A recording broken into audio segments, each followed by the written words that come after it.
Welcome to episode 69 of the Cycling Europe podcast. My name is Andrew Sykes, and, well, apologies to begin with for the slight delay between episode 68 and 69. Easter intervened and I was busy doing other bits and pieces, including cracking on with the writing of book number 4. And I'm sure I'll mention that again in the future, but I'm aiming to get that published by the end of 2023 or the beginning of 2024. So look out for that in the future. In the meantime, the podcast. Now, I was contacted late last year by somebody called Susan Crump. She'd actually been using the podcast to help her prepare for her own trip across Europe with her husband Ron. And in this episode of the podcast, we're going to hear all about that particular journey that she made with her husband Ron. So here she is, talking about Amsterdam to Athens. Enjoy.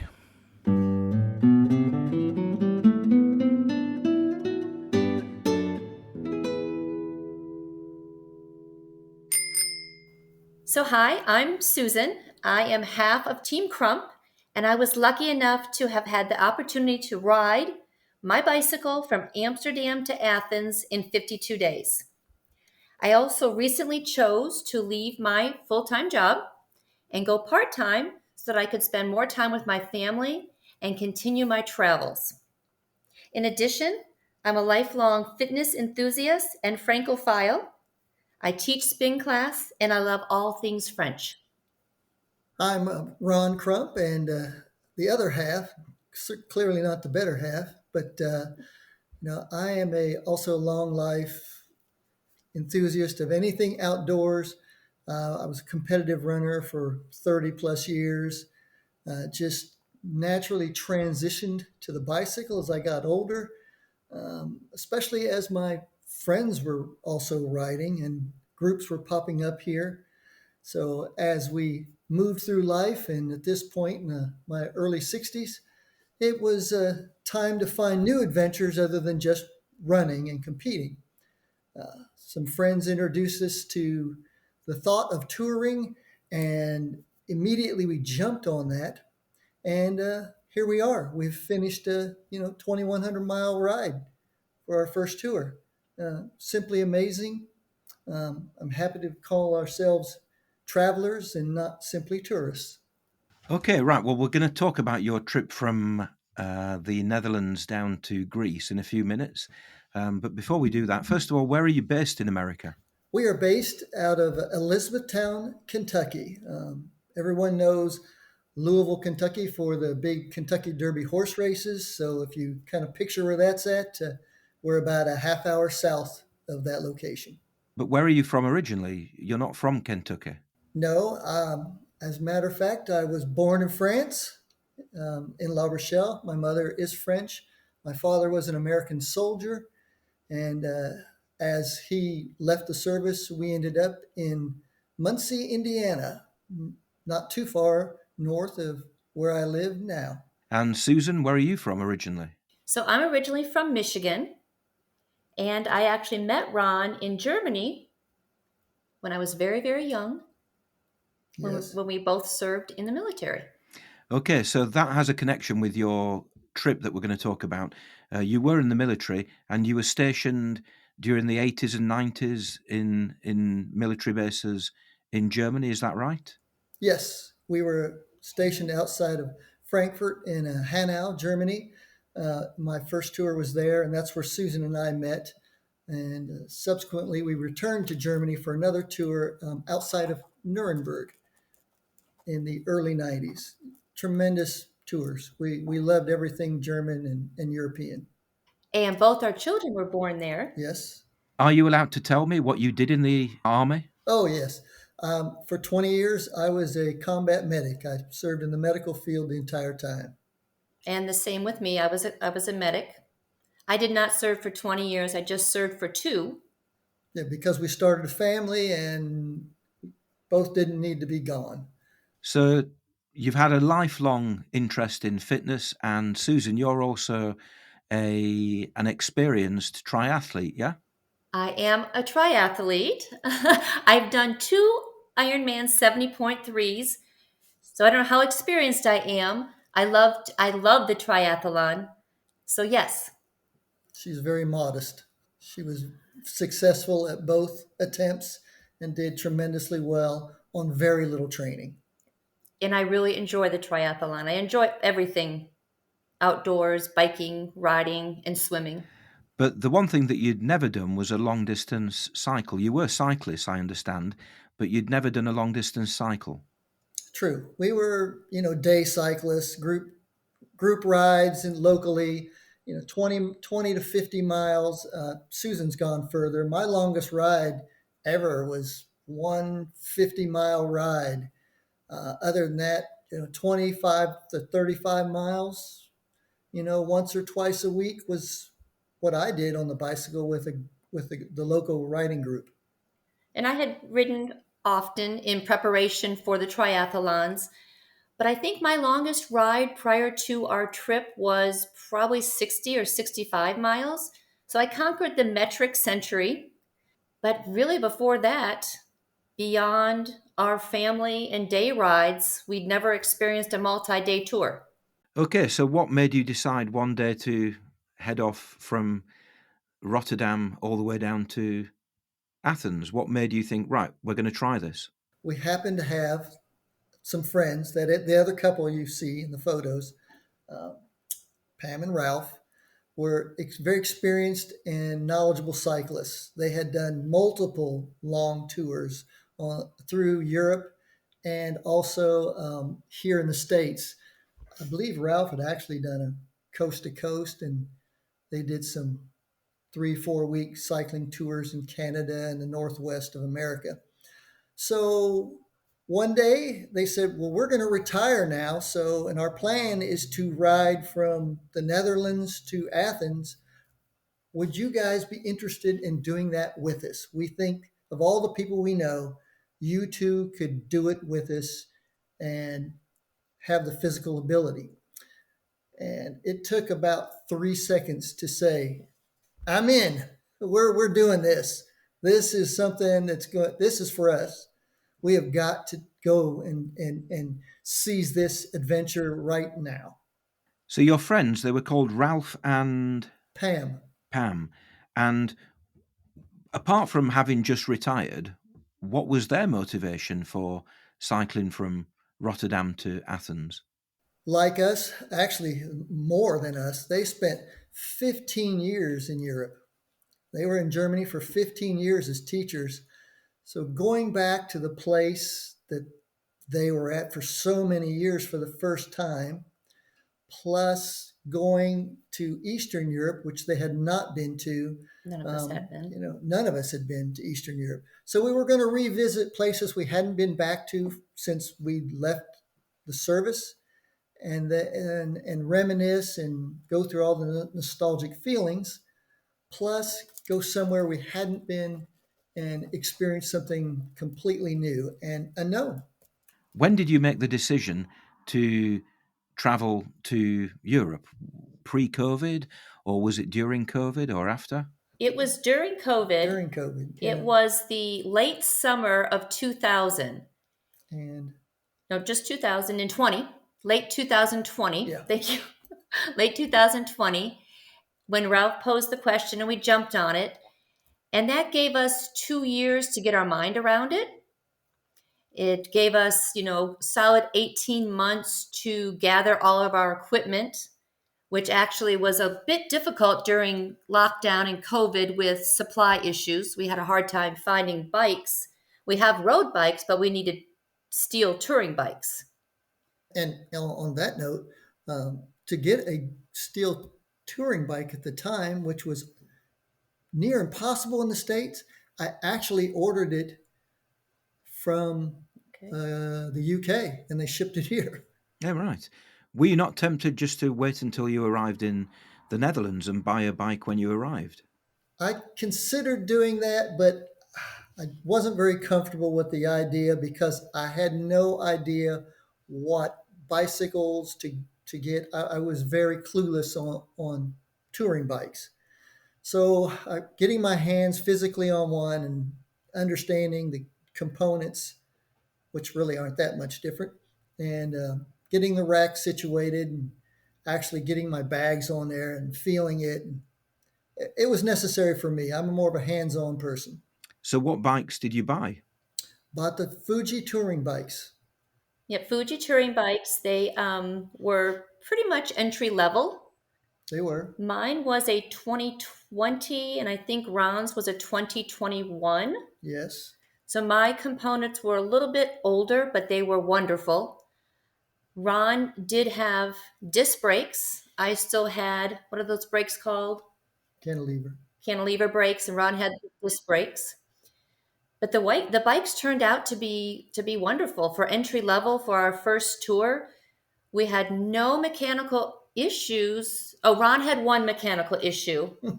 But other than that, beyond upgrading our tires about 3 weeks in, we did upgrade due to flats. About 3 weeks in, we had no mechanical issues.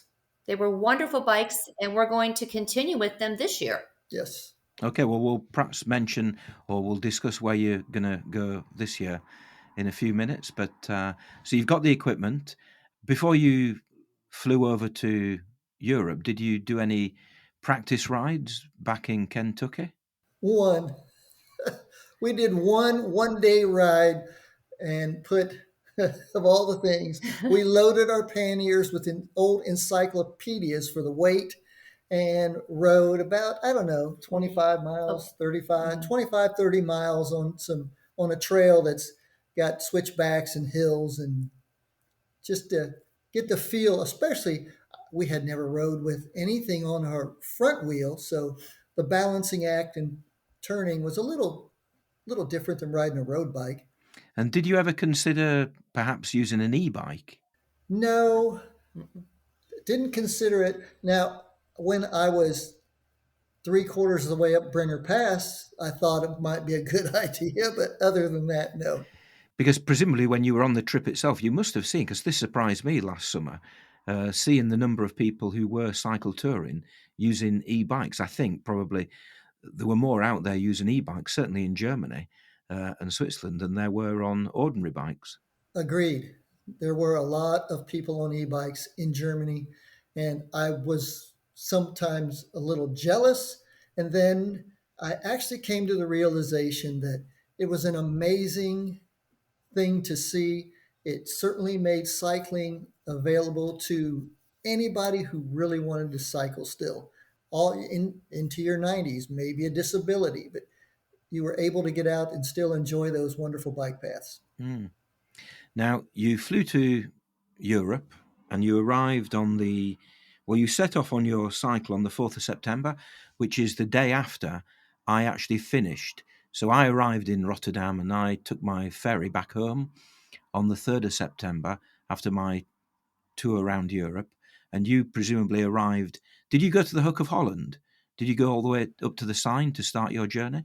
We did Well, not. we started at Schiphol, the airport in Amsterdam, and our first planned trip was to Huda, or like we say in America, Gouda, Houda, Yeah. or we say in America, Gouda, Holland. But we ended up making a detour to Leiden in Holland, which was a wonderful experience. And we met a man there who our friends had hosted in the U.S. as Warm Showers hosts. Their friend Mark lives in Leiden, and he had stayed with them a couple summers ago Yes. as a Warm Showers host, which both of us do. We participate with Warm Showers. So we met Mark in Leiden, and then we skirted Rotterdam and headed toward Kinderdijk.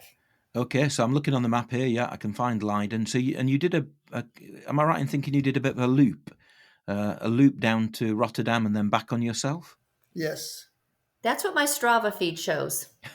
A little loop, yes. And then you followed the Rhine down to Koblenz, but then you went to revisit the places that you presumably lived in Germany in the 80s and 90s, yeah?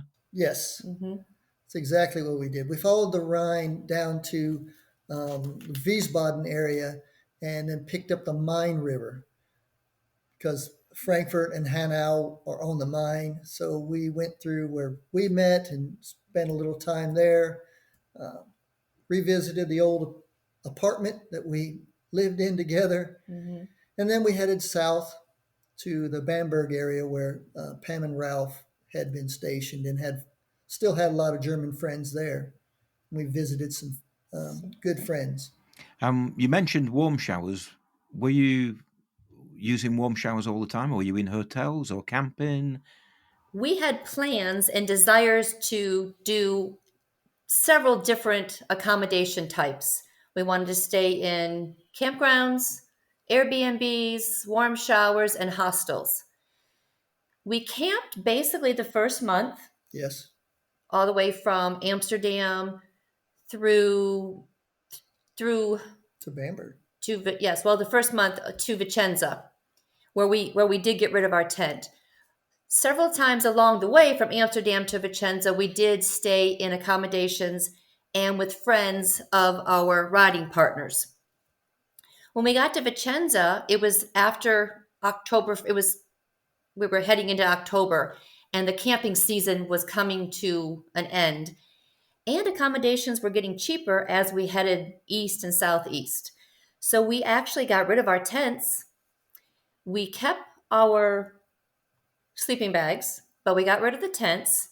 And then we used Airbnbs and we looked for warm showers hosts. But one of the problems we had with that was, and I see this now as a host myself, many warm showers hosts advertise their site for two people. They may not have room for more. So there was four of us traveling. But we did find a man in Albania. His name is Chuck, and he is famous on warm showers. He's just an amazing host. He wasn't even home, and he allowed us to stay in his home. And he is amazing. Yes. He's just amazing. The only accommodation we were not able to satisfy was the hostels. And we looked and we looked and we looked, but we never really found one where we needed it. And accommodations were so incredibly cheap, whether it was a hotel or a two-bedroom apartment. At the end, Indeed. we were paying $25 or less a couple for wonderful, amazing accommodations, including breakfast. And when you were in Germany, is there any kind of network or any kind of group associated with the American military which you can use to find accommodation? Can you, for example, as an ex-military person, could you arrive at an army base and say, "Hey, can we use one of your empty rooms for the night to get to stay in"? Is that possible? Yes, it is possible, not just by going to any base, but there are U.S. military run resorts. So there's one in Garmisch down on the border, and it was wonderful. We were actually there when we were very young, but to go back to it, and we were able to stay at the resort. It's just a giant resort hotel in Garmisch. We stayed there for 2 nights, prepared to go over the Alps from there. Really tried to get my mind wrapped around the thought of crossing those mountains. And we did also in Vicenza. We were able to use the military post in Vicenza, Italy. Because that way, all the gear that we brought that you realize you really don't need, and you can get rid of some of that weight, we were able to use the U.S. military post office there and ship things back to America at domestic rates. Sounds like a good plan. How many days did it take you just to get into the rhythm of cycle touring, especially as it was something that you'd never done before? Was it a week or so? Was it a month before you really felt comfortable, or was it quite quick? I don't know. That is a good question, Andrew. People who are experienced that we talked to said, if you get past day 3, you'll be fine. And others said maybe day 5, and you will get over the hump of riding daily and know that you have what it takes to do it. I thought, first of all, we were in the Netherlands when we started, which is nice and flat, all the way to the German border.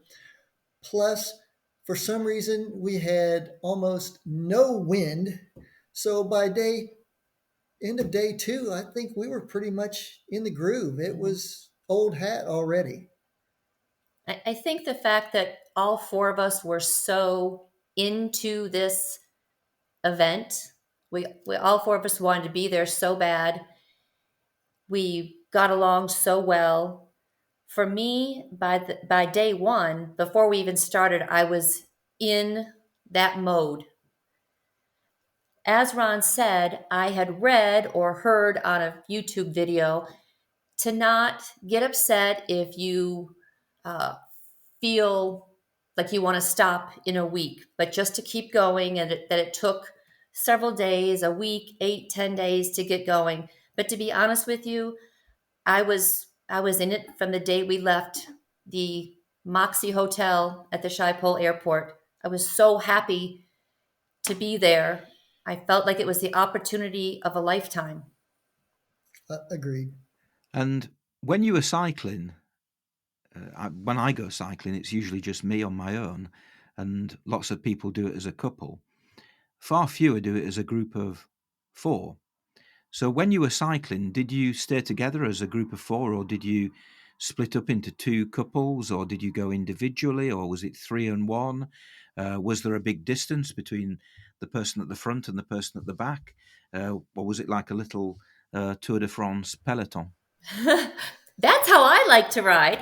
Tour de France Peloton, riding behind people and drafting. But we soon learned from our experienced hosts that for several reasons, safety, traffic, it was best to ride a little bit separate. So we would ride as couples. One day, Ron and I, one day, Pam and Ralph would ride in front as couples, and we would space ourselves out a little bit, Few hundred meters. few hundred meters for safety, for the traffic. But with that being said, coming from the States, the drivers in Europe, and especially when we got to the Balkans, were so accommodating. It was incredible. Yeah, I agree. Yeah, They were so willing to share the road. no disrespect at all on the road. Now, when we were on the paths, as you know, in Holland and Germany and Italy and Austria, there's so many dedicated bike paths.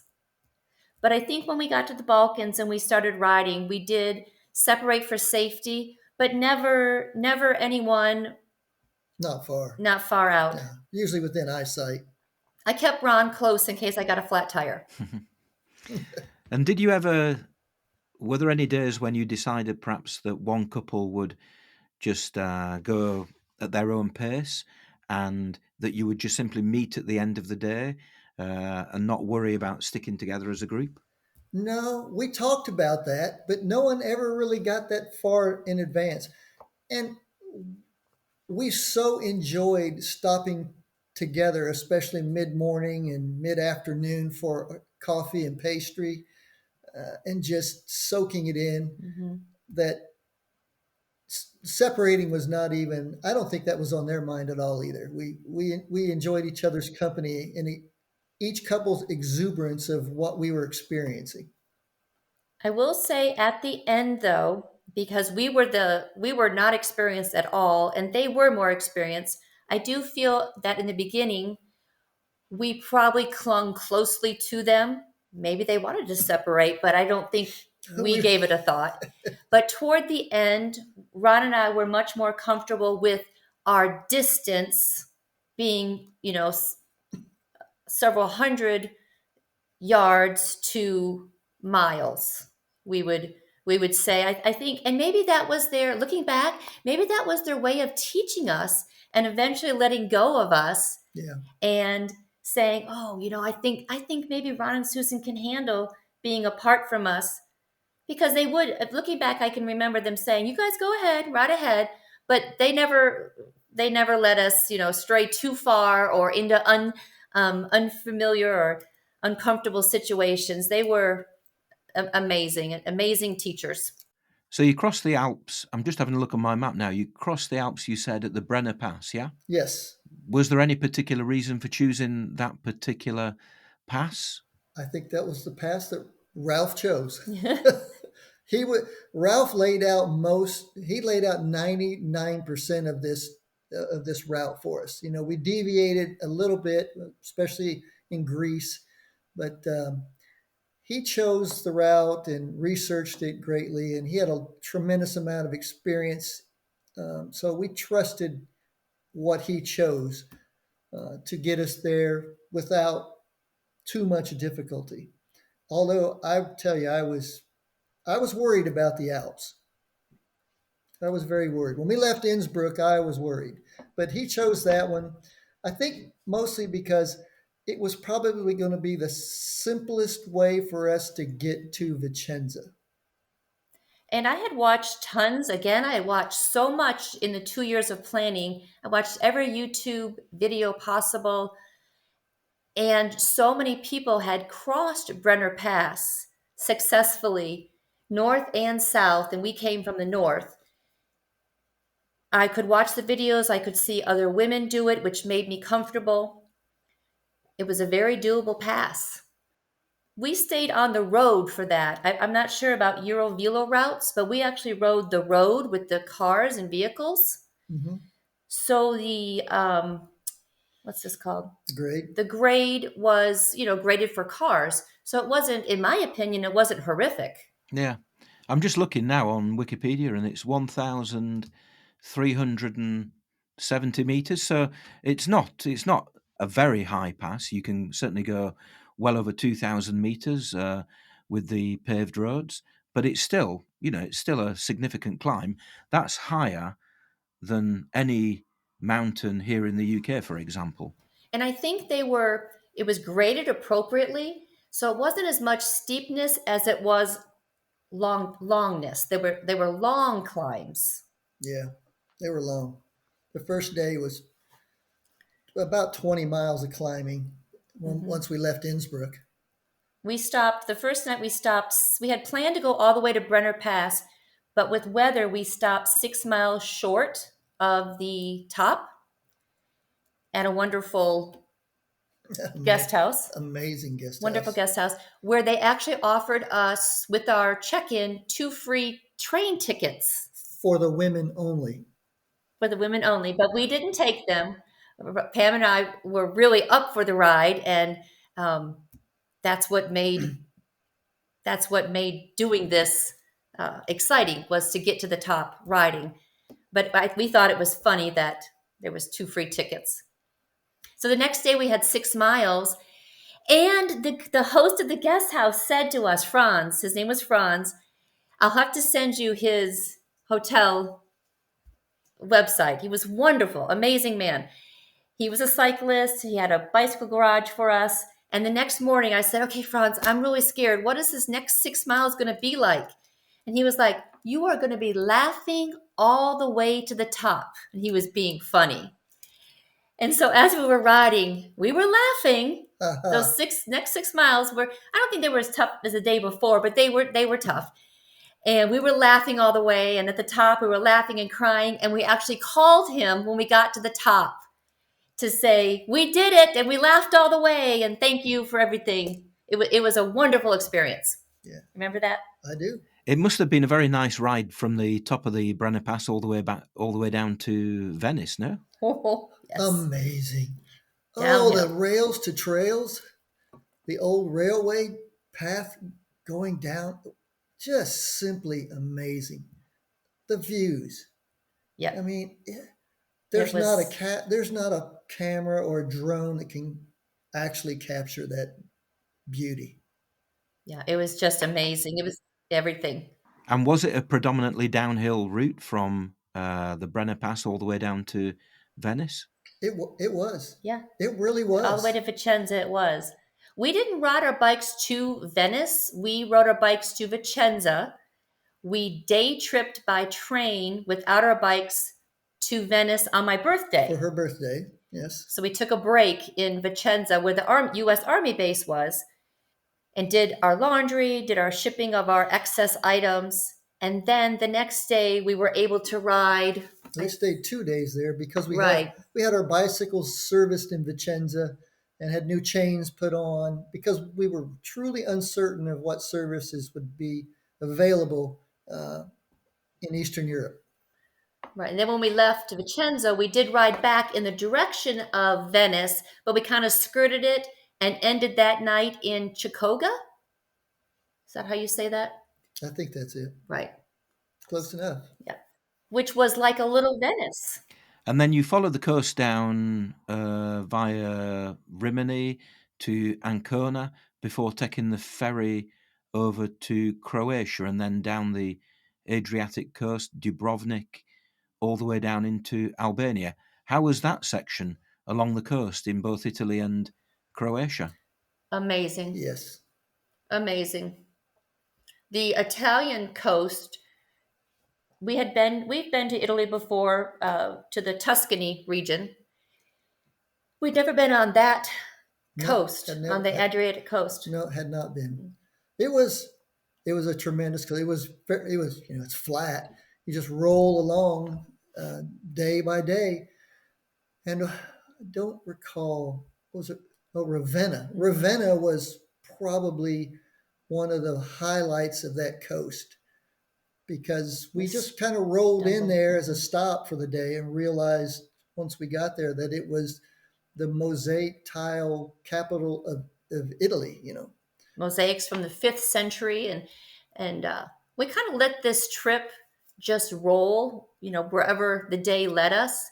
And when it led us to Ravenna, and we realized we were in the mosaic capital, mosaics from the 5th century and the Byzantine Empire, and it was amazing. It was wonderful. We could not have planned it better. No. It sounds to me as though you were taking quite a flexible approach to this, and you were making decisions as the days went by. For example, how far in advance were you planning the accommodation? Right. So, like Ron said, Ralph was amazing, and he planned out a bullet point trip. And then, as we went through that, it was very flexible. So we knew the direction we were heading, and we knew where we wanted to be, and we only had a few hard stops. We had to get to the ferry on a particular day because of tickets. So for accommodations, we would, some days, the day of. Camping, the day of. With Airbnbs, maybe 2 days. Sometimes we might have done 3 days at the most, but we never had any trouble. We used booking.com and hotels.com after we stopped camping, and we never had trouble finding a place.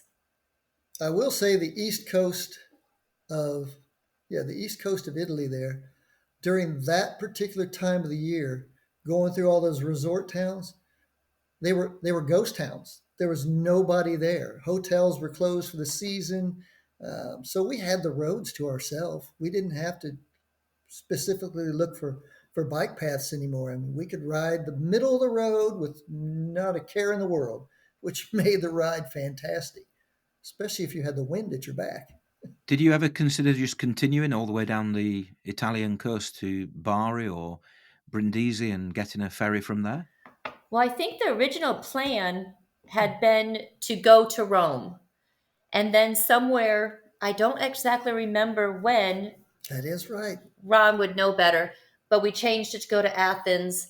And we wanted to get across, we wanted to make that, once we decided to go to Athens, we wanted to make that cross as soon as possible so that we could experience the Balkans. Yeah, originally we were going to cross at Ancona and go to, what was it, Zadar? Right, Zadar. That was the original plan. But the ferry schedule worked out for Split. Yes. Split is a beautiful place, as is Dubrovnik. Oh, yes, amazing. And where did you stay in Dubrovnik? Well, so my birthday we spent in Vicenza. No, Venice. Venice. My birthday we spent in Venice. And then Pam's birthday fell in Dubrovnik.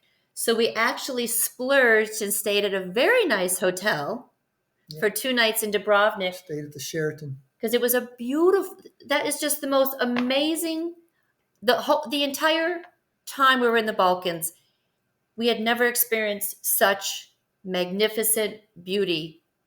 When we first saw Split and we first saw that coastline, we all were so choked up. It was nothing we'd ever seen. And we're very well traveled, pretty well traveled. They're very well traveled. Yes. And when we saw the Adriatic from that side and the coast, and for weeks we rode it all the way down through Greece, it was just the most amazing thing I've ever seen.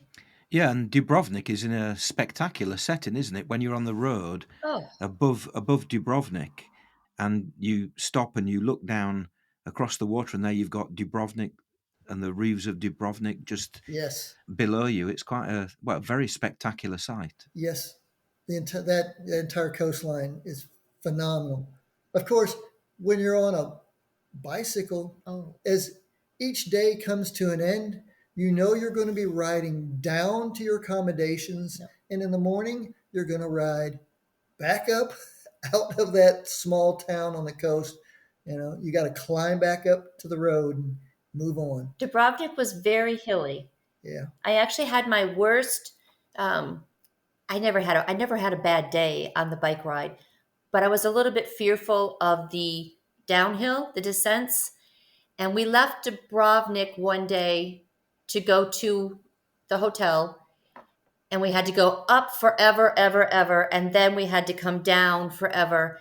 And it was a very steep descent, and I actually got a little bit upset on that yeah. downhill. Got upset at me. Got upset at Ron on that downhill.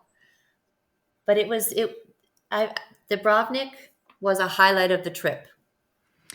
Now, this will be episode 69 of this podcast, and episode 68 that I actually recorded earlier today with a chap called Tony Lenihan, an English chap who decided he cycled from Bilbao in Spain, and he also went to Athens. And when he arrived in Italy, he was taking ferries across the Mediterranean. When he arrived in southern Italy, his initial plan had been to take the ferry from Bari to Albania, but instead, based upon what he'd read about Albania, he decided instead that he would just go from Bari down into Greece instead, because he was a bit apprehensive about what he'd read and what he'd heard firsthand from people he'd met in Italy, for example, about his experiences or about their experiences in Albania. So he decided not to risk it. And Albania does have a reputation in Europe for being perhaps the having been myself, I know what it's like, but it still does have a reputation of as being a bit like the Wild West of Europe. It's the place which is the perhaps the least developed, although now obviously it's a democracy and it's developing fast. Were you in any way apprehensive about going to Albania? I was not. Not because Excited. I hadn't, not because of anything I'd read or not read. I felt comfortable. First of all, we were a group of four, not just two, which made me feel Hmm. probably a little better.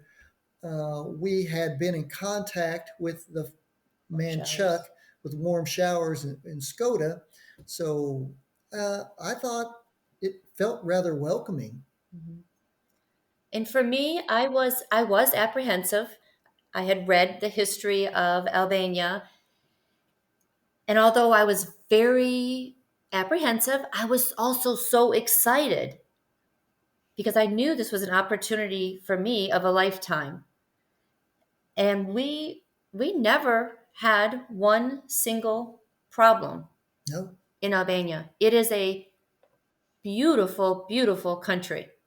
It's developing. You can see them making changes and growing. But for us on our trip, we found great roads. We found accommodating drivers, accommodating accommodations, good food. friendly people. We were cautious with our water. We made sure we bought water. And I think the safety net of having a group of four, I think a group of four was probably a good safety net. Mhm. But we honestly had not, honestly did not experience anything negative.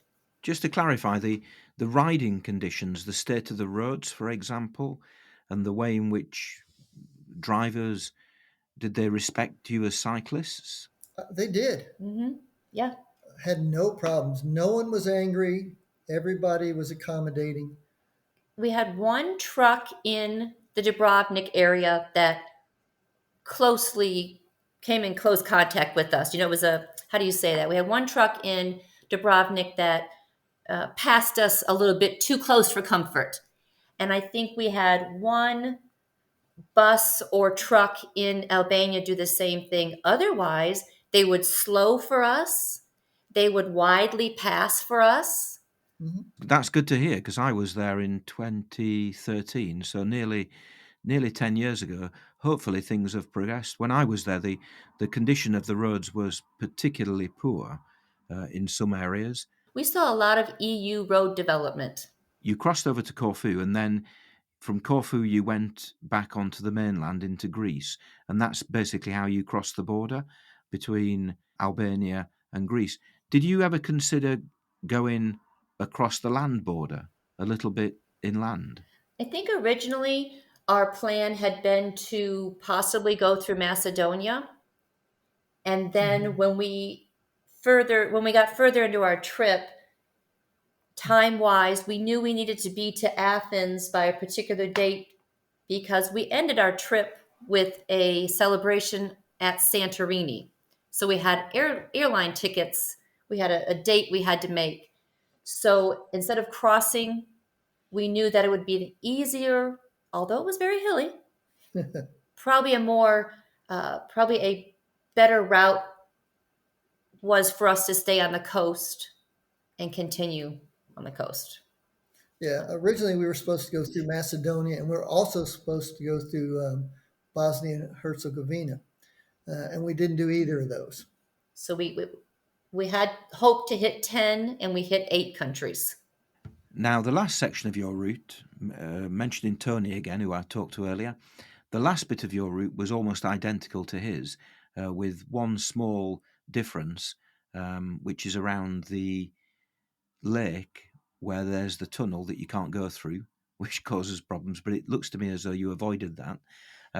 Now, he loved that part of his cycle along the coast of Greece and then over the bridge into the Peloponnese and then along the coast and into Athens.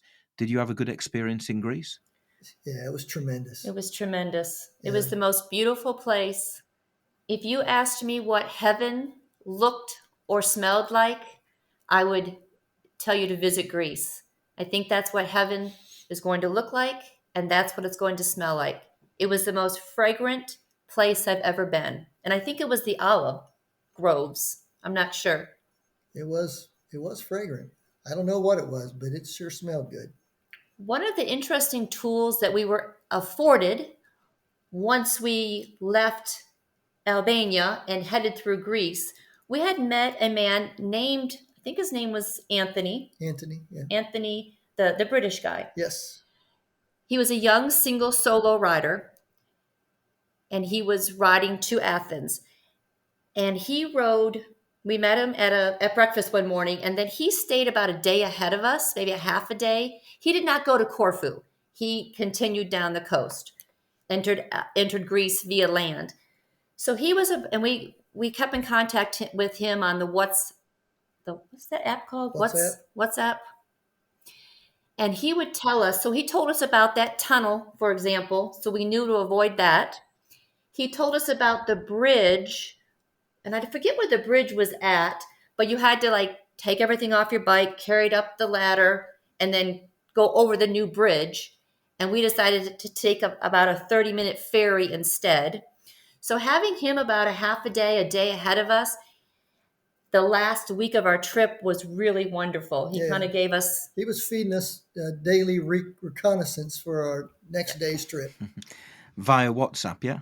Yes. yeah, I think you made a good decision there on avoiding that bridge, or avoiding that on avoiding that tunnel, because I knew nothing of it, and I arrived at the southern end, and then suddenly realised that I couldn't cycle through. And Tony last year, he arrived at the northern end and had a similar experience. But we, in our own respective ways, we both managed to get through. But it looks as though, yeah, you were forewarned, so therefore you managed to avoid it. Did you cross at the bridge which submerges? Yes. That's the bridge we crossed. And I goes up wanted and to down. wait for it to happen, but we didn't have the time. We did wait around a little bit, but it didn't occur while we were there. But that was something. I was like, you've got to be kidding me. This thing actually submerges? That's crazy. But yeah, that was a very interesting cut of rock.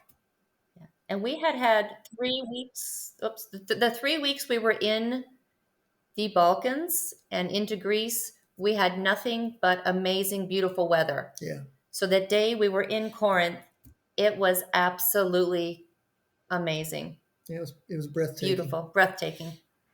I'm kind of asking you the same questions that I asked earlier, but I'm going to ask this one as well. Did you have a particular point in Athens where you thought, yes, that's going to be the finish line? For example, the Acropolis. Was that going to be the point at which you finished your trip? That was it. Hmm. The Acropolis was it. And Yep. we had a devil of a time getting to it. Right. I think that was the worst day of navigation we had, was Yeah. getting to the Acropolis. But Yes, for some reason our map kept getting, you know how they get they lost in the reroute, buildings and reroute you and reroute reroute. you. Yeah, And we could see it. We could see the Acropolis, and we were so tired and so excited to get there. We could see it, but we just couldn't make our way through there. And we finally did. And we took the photo, and then we started our trip leaving the Moxie Hotel in Schiphol. Schiphol, and we ended it staying at the Moxie in Athens. Hmm. Wonderful, wonderful hotel chain. It was Yes, wonderful. But getting up there, I was so worried that it was going to be an anticlimactic event. And it wasn't. It was. I was so sad to see the trip end. I was almost devastated to see it end. And at that point, I was ready to continue riding. And I thought, oh, I can ride all the way to Turkey. I've done it. I've done this. I'm going to ride to Turkey. But it was time to stop. And it was not anticlimactic. It was amazing. And I think we stood up there and as if no one else was in the entirety of Athens, just the four of us, and we tried to get the best picture with the Acropolis behind us. yeah. And then we were there for a couple of days, but we held off on visiting the Acropolis until we flew to Santorini to celebrate, and then we flew back. And then when we arrived back, we visited the Acropolis, and just it's just another one of the most amazing places we've ever seen. On your website, you say that you had provisionally allotted 5 train journeys. You mentioned taking one train earlier from where you were staying, Vicenza to Venice. Is that one of the two that you did actually take? And where was the other one? So I got this idea from Grand Tour. your grand tour. Or maybe prior, maybe on one of your prior podcasts, you had said, you talked about making a lengthy trip and allotting yourself some train segments. So in the back of my mind, the train was always there as another safety net. But we were going to allot ourselves 5 train trips, and we Mhm. ended up taking 2, and both of those were less than 60 kilometers. We took one early on in Germany around a very industrial area, On the Rhine is Koblenz. Koblenz or Dusseldorf, a very industrial area, and then one more down toward the Bamberg area in order to get to our stay that night. We were staying with friends of the other couple, and we didn't want to ask them to change their dates. So we took a train, but again, it was just to get us maybe 40, 60 kilometers down the road. And then we always held those other 3 train passes in our back pocket. But the day we went to Vicenza via train was just for the day, and then we rode the train back to our bicycles and continued on Yeah, via the road. Yeah, I think you made a good decision regarding that bit along the Rhine, because the Rhine is beautiful, but it does have its sections where you think, oh, I remember cycling through Mainz, Wiesbaden area, thinking, whoa, I think I'd rather be somewhere else. But yeah. Is there any part of your trip that you would actually have changed, that you would have done differently? Oh, let me see. I don't think so. I don't think so. There's a few lessons learned and a few things that we would take that we didn't take. We would take a GoPro. We would love to have footage of the Yes. actual trip, but I would always joke and I would probably have my GoPro. I would probably be hitting the GoPro on button at every head turn Yeah. because it was so magnificent. But as far as changing the trip or changing the route, um, I don't think so. The only change I would make was I could go the exact same route. Instead of spending 52 days, I would spend like 72 days doing it and really stop and explore more along the way.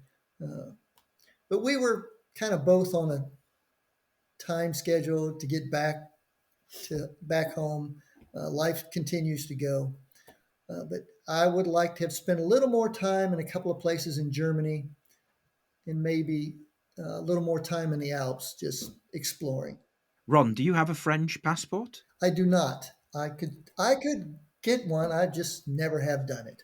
Because if you got a French passport, then obviously you could spend many, many, many months, if not years, just cycling round. That's right. We've talked about that. Hmm. We have talked about that. Yeah. I have all the paperwork. I could do it. And what was the highlight, if you had to pinpoint one thing, which was the best place or the best aspect of the journey, what would it be? It was wonderful to revisit where we had started our life and where we had brought our babies home from the hospital. It was wonderful to revisit that. It was wonderful to revisit where we had gone on our first trip together. But for me, experiencing the Balkans was the highlight. I love the Balkans. I hope to go back, even to Albania. I would go back. It's very developing. I'd go back. I loved Greece. I would love to do the trip again. I would do the whole trip again. Presumably, if you were in the military in the 1990s in Germany, you must have been very, very aware of the issues and the problems and, well, the war and the destruction that took place in the Balkans during the 1990s. Very much so. I fortunately, didn't go to support any of that activity there. Been to other places to support combat, but that was not one of them. Although I certainly had plenty of friends who served in that area. Hmm. Yeah, it was terrible. I was very happy to see the recovery in such a short period of time. Hmm. In the grand scheme of things, a very short period of time has gone by. Even for Albania and the lockdown that they had for decades, you know, it was amazing to see the progression there. Yeah, and especially Dubrovnik, because Dubrovnik was quite badly damaged during the war. But you go now, and it is one of the most beautiful places to visit. Yes. It's Yeah. hard to believe that they had a war so recently. Hmm. So that brings us to your next trip. Where are you off next? Well, Well, we have a plan to go probably this June. yeah. To We plan to fly back into to Amsterdam and cycle down through Belgium to France, and then do the northern coast to loop through Brittany, and then down to La Rochelle to see my mother. Because unfortunately, here in the last 2 weeks, to about 2 weeks ago now, uh, my stepfather, he's 91 and 3/4, he passed. So, man, I was in France this past month to visit with him, just days before he passed. So, going to see my mother now is even more important because she's, up by herself. Although she has my family, she has my cousins and there to help her and be close to her. Mhm. But just here within the last 48 hours, there's the strong possibility that our soon to be 13-year-old grandson may join us on this next trip this summer. So there's some logistics to go through, and his mother is going to acquire a passport as quickly as possible. And his dream is to go to England. So we may alter our plans and fly into London and then cycle down to the south coast, southwest coast, and take the ferry over to St. Malo. And that was a question we were going to have for you also, is the biking paths and cyclability of that portion of the UK. Ooh, good question. I've not cycled along the coast. If you fly into London, if you fly into Heathrow, you can certainly. I used to live west of London in a place called Reading, and you can certainly. There's a route that takes you all down the River Thames and then the canals, and you can continue following that. I'm sure that you'll be able to piece together a route that takes you down eventually down to the southwest of England, and yeah, you should be. There are lots of fabulous places to visit. For example, you've got the New Forest, you've got the South Downs. It is worth looking. Perhaps have a look at the Sustrans website, and they are the people who manage the National Cycle Network, and I'm sure you'll find lots of information there about the routes that you can take. It can be frustrating cycling in Britain compared to on the continent. I think countries on the continent have got a very different approach to cyclists and the cycling infrastructure. But outside of the main urban areas, it can be, and often is, a very beautiful place to cycle. So yeah, I would go to the Sustrans website, have a look there, and I'm sure you'll find some good routes, and there are some beautiful places that you can visit. Would you presumably be taking the ferry from Portsmouth? I can't remember. I did look at a few names. I think that was it. Portsmouth to St. Malo. We're open to suggestions. We kind of just changed this plan in the last 48 hours. We had it all mapped out from Amsterdam all the way through, um, All the way to Nantes. Dieppe, all the way through Nantes, and then skirt the Loire Valley and down to La Rochelle. But if we can change, we might. I think that the main ferry that you would take, that most people take if they want to go to Brittany, is the Portsmouth San Malo ferry.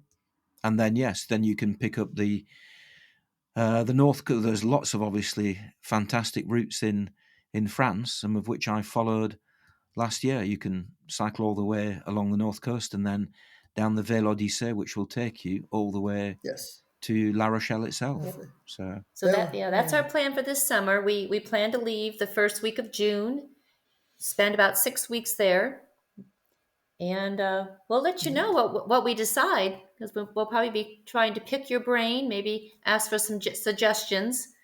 We have our map. That we have the IGN map. Oh yes, brilliant map. I bought that last year. Brilliant map. It is. It's an excellent map, and the good thing about that map is that for people obviously listening to this, that's the French national map that shows all the cycle routes, but it also shows you all the train routes as well. So you can, if you do want to mix and match, taking the train and taking some of those routes, you can see clearly where the train stations go from and to. So yeah, it's a very, very good map. Yes. Right. And there's a website called Freewheeling France. Freewheeling? Freewheelingfrance.com, I think it is. And Lynn Ebb, she runs that. She lives in, she's a Australian, but she lives in Bordeaux. And the website is excellent if you want to look up different routes and find all about cycling in France. Excellent. Well, thank you. Thank you. Right, well, good luck on your future travels, and thank you for taking part in the podcast. Well, thank you.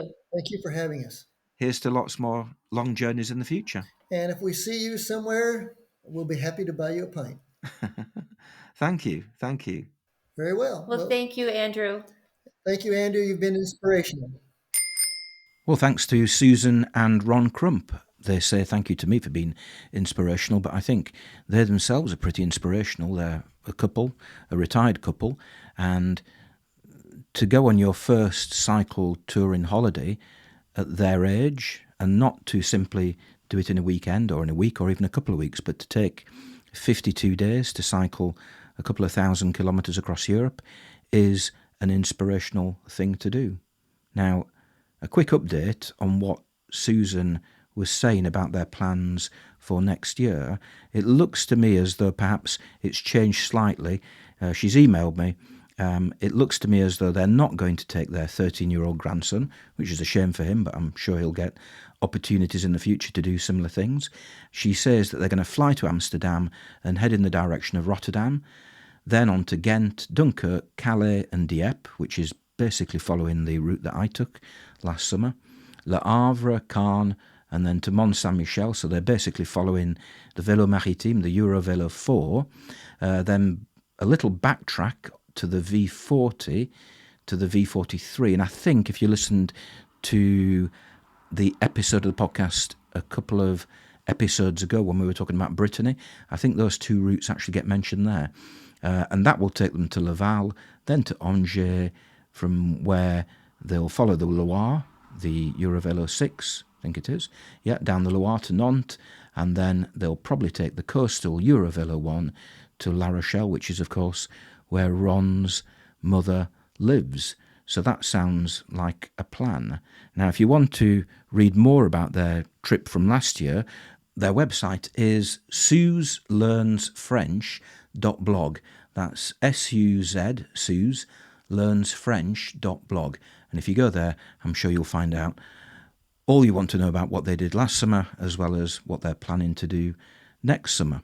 So that's the end of episode number 69. Not sure what number 70 will be, although I do have a suspicion that it might be me and nobody else, because I did think earlier, and I mentioned writing book 4 at the beginning of this episode of the podcast, I did think earlier it might be a good idea to start reading, go back to book 1, Crossing Europe, and for me to start reading that in perhaps alternate episodes of the podcast.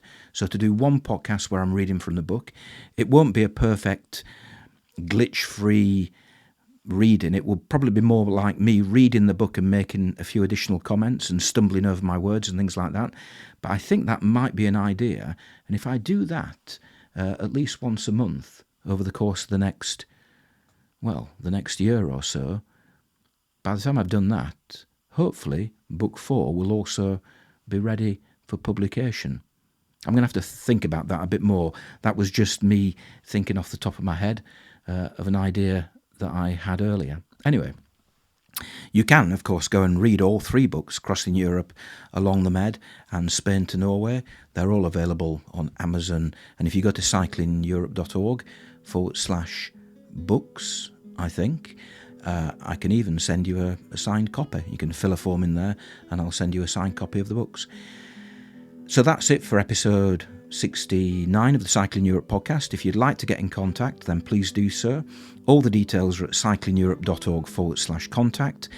And if you'd like to help support the podcast, which many of you have done over the course of the last year, 18 months, that would be fantastic. Please go to cyclingeurope.org/support and you'll find all the details there. Another way in which you can support the podcast is by leaving a rating or a review on the podcast platform where you happen to be listening to this right now. So, hope you enjoyed this episode. Hope you've been inspired by the story of Susan and Ron Crump. If you'd like to contribute yourself, get in contact. Next time, it might just be me reading from book number 1. I'm not going to commit myself to that quite yet, but I have a strong suspicion that that's what episode 70 might be all about. So thank you for listening, and happy cycling.